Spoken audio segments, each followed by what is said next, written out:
Guys, dito po tayo kumuha ng music sa Google, sa Facebook Creator o sa Creator Studio. Ayan.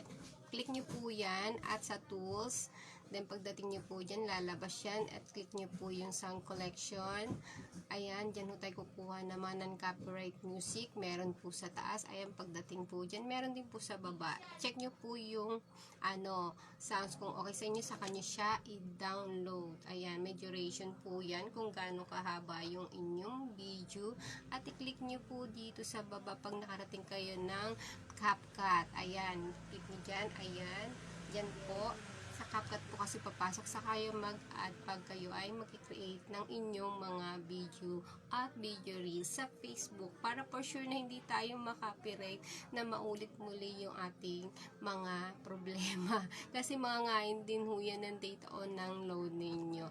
Just in case makapiright kahit papalitan nyo ng sound music. Mag-download na po kayo. For sure, doon nyo na po siya i-record. Salamat po.